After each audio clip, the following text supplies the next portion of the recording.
मैंने किस तरह से कम पढ़ाई करके भी 5th स्टैंडर्ड से 12th तक एवरेज 80% बनाई, किस तरह से मैं चीजों को याद करता था, क्या मेरी टेक्निक्स थी। मैं जो भी इस वीडियो में बताने वाला हूँ सब पर्सनल एक्सपीरियंस से है, कहीं से भी उठाई गई बातें नहीं है। तो कुछ लोग मानते हैं कि कुछ एक स्टूडेंट होते ही इतने टैलेंटेड है कि वो जो भी चीज एक बार पढ़ लेते हैं उन्हें वो याद हो जाती है, वो एक तरह के स्पेशल होते हैं, सबसे अलग होते हैं या गॉड गिफ्टेड होते हैं। लेकिन ये सच नहीं है। ऐसे स्टूडेंट कोई काम अलग नहीं करते, बल्कि वो हर एक काम अलग तरह से करते।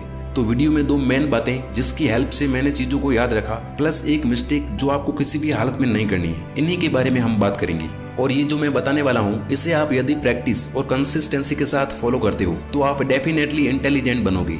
देखो, मैं आपको कोई ट्रिक्स नहीं बताऊंगा, बल्कि चीजों को प्रैक्टिकल तरीके से और स्टेप बाय स्टेप बताने वाला हूँ। तो आप वीडियो को बिल्कुल भी स्किप ना करें ताकि कोई भी इंपॉर्टेंट चीज मिस ना हो जाए।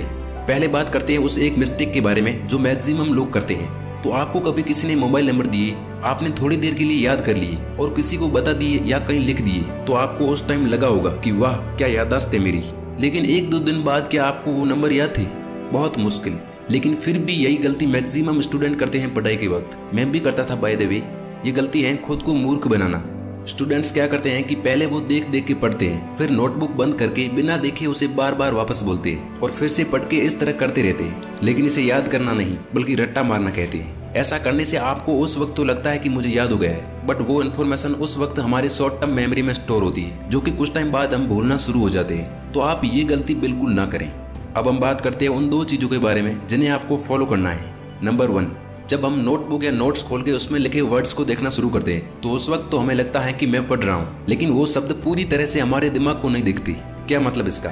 यानी उस वक्त उन शब्दों को सिर्फ आप देखते हो, आपकी आंखें देखती है, आपका दिमाग नहीं देख पाता।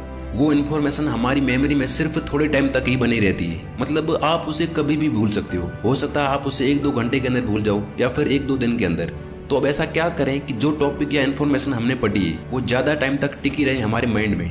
तो इसके लिए आपको एक स्टेप आगे चलना होगा। आप सबसे पहले कुछ देर तक पूरे ध्यान से किसी टॉपिक या पैराग्राफ को पढ़ें। उस टाइम आपको इस बात का स्ट्रेस नहीं लेना है कि कुछ याद है या नहीं। आधा घंटा, 1 घंटा या जितना भी आपकी कैपेसिटी है उतनी देर पढ़ लें। फिर आपने जो पढ़ा है उसे दोबारा पढ़ते हुए साथ में कठिन और इम्पोर्टेंट चीजों को शॉर्ट में लिखते हुए चलें। शॉर्ट नोट्स बनाते रहें। देखो, उसमें टाइम थोड़ा सा एक्स्ट्रा लगता है, लेकिन बाद में ये चीजें बहुत बहुत ज्यादा फायदा देगी आपको। कैसे, वो मैं बताता हूँ आपको आगे।